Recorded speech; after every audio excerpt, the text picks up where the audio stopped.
Hello everyone, Michael Jones here from Michael Jones Custom Knives. Welcome back to my forge.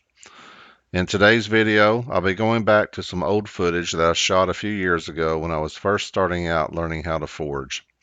If you've watched any of my previous videos, you know that I like to build all of my own equipment. And when I first started out forging, I didn't have any tongs to get started. So I decided to make my own set out of some cheap 36-inch half-inch bar stock that I bought at the local store. Basically what I did is cut this stock in half and forged out the ends and made a set of tongs out of it. So if you want to learn how to do this and how to do this cheaply, please watch this video and see how I was able to create this set of blade tongs. And if you enjoy this type of video, please come and check out my channel for future videos.